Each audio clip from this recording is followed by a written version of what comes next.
ഗണപതയേ നമഃ. നമസ്തേ സജ്ജനങ്ങളെ. അനന്തപുരിയിലെ ക്ഷേത്രോത്സവങ്ങളും ആചാരാനുഷ്ഠാനങ്ങളും നിങ്ങളുടെ മുന്നിൽ കാഴ്ചവെക്കുന്ന ഹരിപ്രിയ പ്രൊഡക്ഷൻസിൻ്റെ പുതിയൊരു വീഡിയോയിലേക്ക് സ്വാഗതം. ഗണേശോത്സവ ട്രസ്റ്റിൻ്റെ ആഭിമുഖ്യത്തിൽ തിരുവനന്തപുരത്ത് പഴവങ്ങാടിയിൽ 2024 ഗണേശ നിമഞ്ജന ഘോഷയാത്രയുടെ സമാപന ദിവസത്തിൽ നടന്ന സാംസ്കാരിക സമ്മേളനത്തിൻ്റെയും ഗണേശോത്സവ ഘോഷയാത്രയുടെ ഉദ്ഘാടനത്തിൻ്റെയും ഗണേശോത്സവ ഘോഷയാത്രയുടെയും പ്രസക്ത ഭാഗങ്ങളെ അണിയിച്ചൊരുക്കിക്കൊണ്ട് ഹരിപ്രിയ പ്രൊഡക്ഷൻസ് ഈ വീഡിയോ ഭക്തിപുരസ്സരം കാഴ്ചവെക്കുന്നു.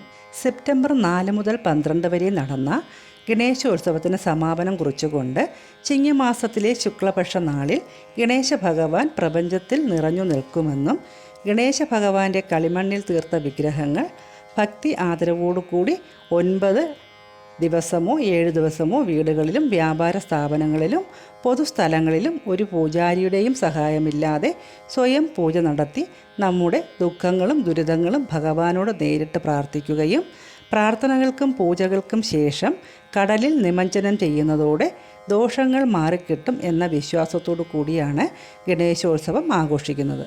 സെപ്റ്റംബർ 12-ാം തീയതി വൈകുന്നേരം 5 മണിക്ക് തിരുവനന്തപുരം ജില്ലയിലെ 1008 കേന്ദ്രങ്ങളിൽ നിന്നും 2 ലക്ഷം വീടുകളിൽ നിന്നുമുള്ള 9 ദിവസത്തെ ആചാരവിധി പ്രകാരമുള്ള പൂജകൾക്കു ശേഷം 32 രൂപങ്ങളിലും ഭാവങ്ങളിലുമുള്ള 1 അടി മുതൽ 30 അടി വലിപ്പമുള്ള ഗണേശ വിഗ്രഹങ്ങൾ പൂർണ്ണമായും കളിമണ്ണിലും ചകിരിയിലും 4 മാസത്തോളം രാജസ്ഥാനിലെ ശില്പി ബോഡോ റാമിൻ്റെ നേതൃത്വത്തിൽ 40ഓളം ശില്പികൾ നിർമ്മിച്ച വിഗ്രഹങ്ങളാണിത്. സെപ്റ്റംബർ 4-ന് പരുത്തിപ്പാറ പാറോട്ടുകോണം ശ്രീ നാഗരാജ ക്ഷേത്ര മൈതാനിയിൽ നിന്നും വിവിധ പ്രതിഷ്ഠാ കേന്ദ്രങ്ങളിലേക്ക് കൊണ്ടുപോയത് 9 ദിവസത്തെ പൂജകൾക്കും പ്രാർത്ഥനകൾക്കും ശേഷം ഫ്ലോട്ടുകളിൽ തയ്യാറാക്കി അലങ്കരിച്ച് തിരുവനന്തപുരം ജില്ലയിലെ വിവിധ സ്ഥലങ്ങളിൽ നിന്നും വൈകുന്നേരം 3 മണി മുതൽ വാദ്യമേളങ്ങളോടുകൂടി ഘോഷയാത്രയായി പഴവങ്ങാടി ശ്രീ മഹാഗണപതി ക്ഷേത്ര സന്നിധിയിൽ എത്തിച്ചേരുകയും ആയിരക്കണക്കിന് ഗണേശ ഭക്തന്മാർ പങ്കെടുക്കുന്ന വിഗ്രഹ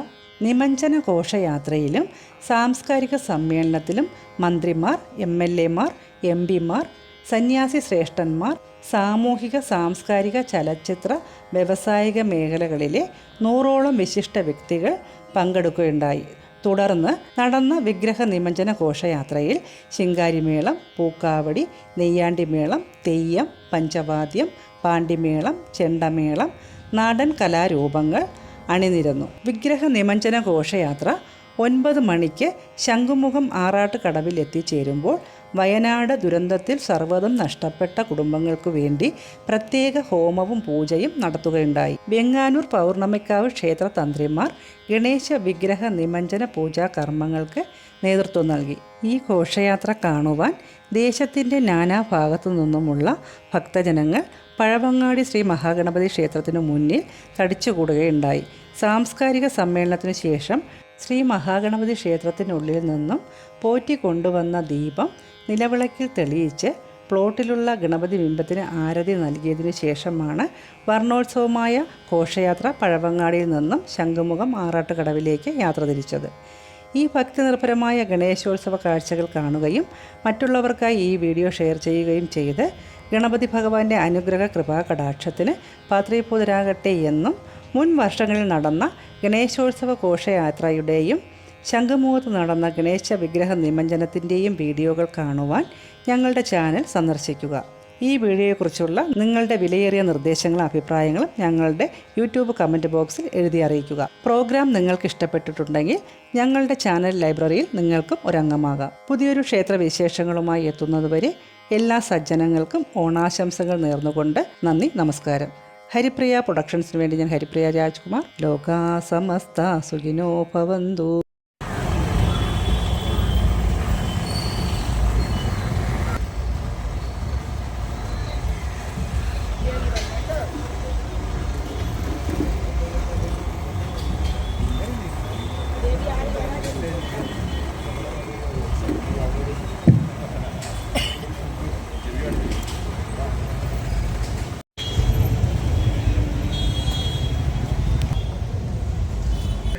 സാംസ്കാരിക സമ്മേളനത്തിനായി ആദ്യമായി സംസാരിക്കുന്നതിന് വേണ്ടി ബഹുമാനപ്പെട്ട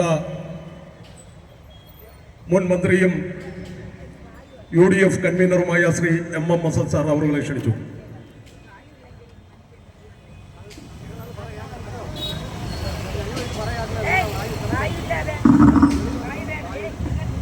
ബഹുമാന്യരായ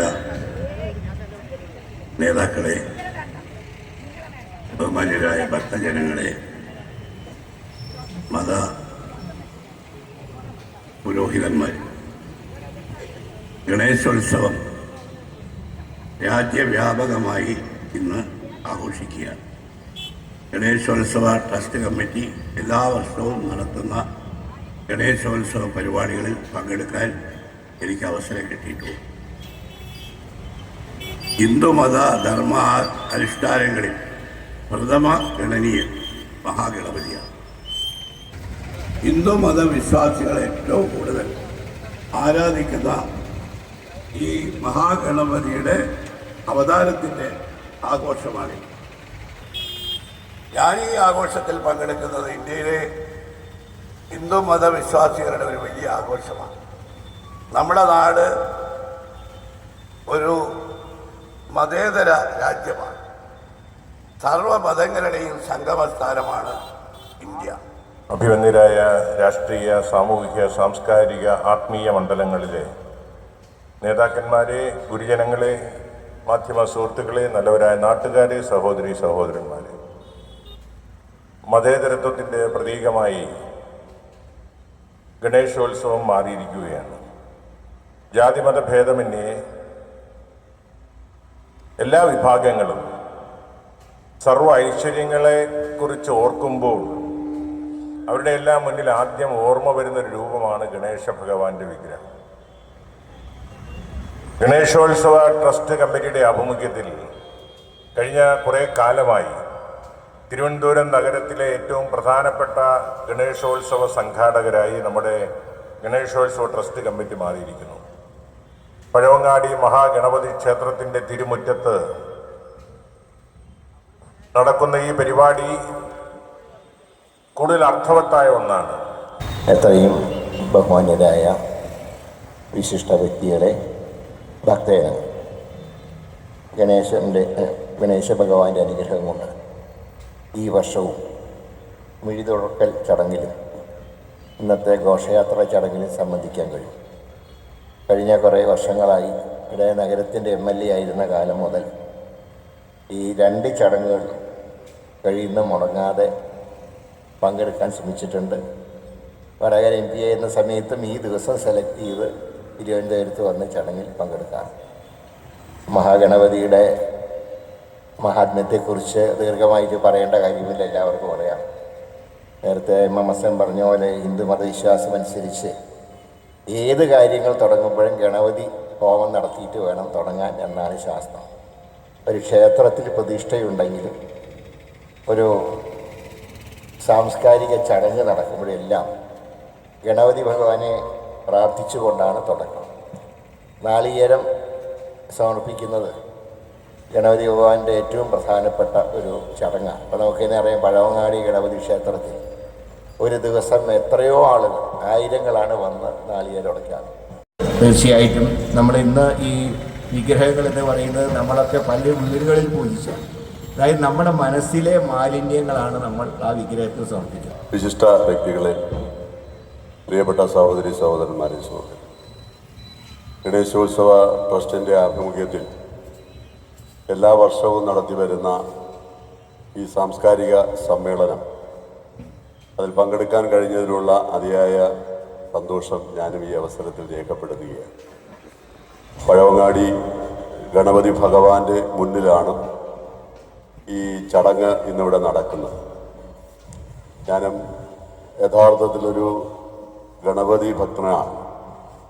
കഴിയുന്നതും ദിവസങ്ങൾ ഈ പഴവങ്ങാടി ഗണപതി ക്ഷേത്രത്തിൽ വന്ന് ഭഗവാനെ വണങ്ങാറുണ്ട്.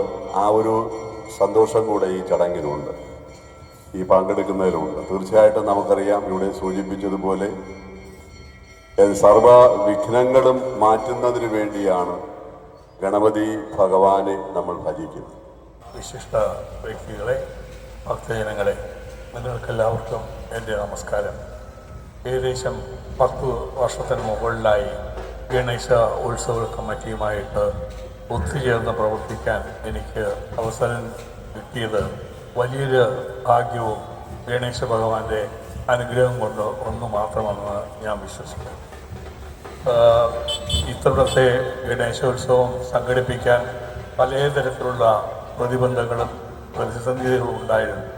എന്നിട്ട് പോലും ഇതിൻ്റെ ഓർഗനൈസിങ് കമ്മിറ്റിയിലെ എല്ലാ അംഗങ്ങളും അഹോരാത്രം പണിയെടുത്തതിൻ്റെ ഫലമായിട്ടാണ് കഴിഞ്ഞ 10 ദിവസമായിട്ട് വളരെ കൃത്യമായിട്ട് 1000-ലേറെ സ്ഥലങ്ങളിൽ വിഗ്രഹം വെച്ച് ആരാധിക്കുകയും അതിൻ്റെ അവസാനമായിട്ട് നിമജ്ജനത്തിന് ഇന്ന് തയ്യാറെടുക്കുകയും ചെയ്തു. അവർക്ക് എൻ്റെ ഹൃദയം നിറഞ്ഞ അഭിനന്ദനങ്ങളും ആശംസകളും ഞാൻ നേർന്നുകൊള്ളട്ടെ. ഗണേശോത്സവം നമ്മെ സംബന്ധിച്ചിടത്തോളം വളരെ പ്രധാനമായിട്ടുള്ള ഒരു സംഭവമായി മാറിയിട്ടുണ്ട്. കേരളത്തിൽ തന്നെ ആദ്യകാലത്ത് അത്ര പ്രചരണം ഉണ്ടായിരുന്നില്ല. ട്രിവാൻഡ്രം ഡിസ്ട്രിക്റ്റിൽ വളരെയേറെ പ്രചാരിച്ച എല്ലാ മുക്കിലും മൂലയിലും ഗണേശോത്സവം വെച്ച് പ്രാർത്ഥിക്കുന്ന ഒരു അവസരം നൽകി. കേരളത്തിലെ മറ്റ് ഡിസ്ട്രിക്റ്റുകളിലും ഇതിനുള്ള സമാരംഭങ്ങൾ തുടങ്ങിയിട്ടുണ്ട്. അപ്പോൾ ഈ ഉത്സവ കമ്മിറ്റിയുടെ പ്രവർത്തന ഫലമായിട്ടാണ് ഇത് നോക്കുന്നത്. ഈ ഗണേശ ഭഗവാനെ പ്രാർത്ഥിക്കുന്നത് വിഘ്നങ്ങൾ മാറ്റിക്കിട്ടാനുള്ള വിശ്വാസത്തിലാണ്. അത് തീർച്ചയായിട്ടും എൻ്റെ ഔദ്യോഗിക ജീവിതകാലത്ത് തന്നെ എൻ്റെ അനുഭവത്തിൽ നിന്ന് പറയാൻ കഴിയും. മിക്കവാറും എല്ലാ വിക്ഷേപണ സമയത്തും അതിന് തൊട്ട് മുമ്പ് ഇവിടെ ഈ ഗണേശ ഭഗവാന്റെ മുമ്പിൽ ആരാധന നടത്തി പൂജ നടത്തിയിട്ടാണ് ഞങ്ങൾ ചെയ്യാറുള്ളത്, പേര് ചെയ്യുന്നത്. അതിൻ്റെ പേരിൽ ഞങ്ങൾ ഒരുപാട് ചീത്ത കേട്ടിട്ടുമുണ്ട്. പക്ഷേ എന്നാലും ആ വിശ്വാസം ഞങ്ങളെല്ലാം രക്ഷിച്ചിട്ടുണ്ടെന്ന് തന്നെ പറയാം. 1-2 പ്രാവശ്യം അത്രമാത്രം കൃത്യമായി പ്രാർത്ഥന നടന്നിട്ടില്ല. അപ്പോൾ ഞങ്ങൾക്ക് പണി കിട്ടിയിട്ടുമുണ്ട്. അപ്പോൾ ഗണേശ ഭഗവാന്റെ ആ ശക്തിയും അദ്ദേഹത്തിൻ്റെ ആ ഒരു നമുക്ക് കിട്ടുന്ന ആ ഒരു ആത്മവിശ്വാസവും വളരെ പ്രധാനമായിട്ടുള്ള ഒരു കാര്യമാണ്. അത് നമുക്ക് എല്ലാവർക്കും ഉണ്ടാവട്ടെ. പ്രത്യേകിച്ചും കേരളത്തിൽ ഇന്നത്തെ സ്ഥിതി വെച്ച് നോക്കുമ്പോൾ ഇവിടെ പ്രകൃതി ദുരന്തങ്ങളുണ്ട്, മനുഷ്യനുണ്ടാക്കുന്ന ദുരന്തങ്ങളുണ്ട്. ആ ദുരന്തങ്ങളൊക്കെ മാറ്റിക്കിട്ടാൻ വേണ്ടിയിട്ട് ഗണേശ ഭഗവാനോട് ആത്മാർത്ഥമായി പ്രാർത്ഥിക്കാനും ഈ അവസരം ഉപയോഗിക്കണം. നന്ദി, നമസ്കാരം.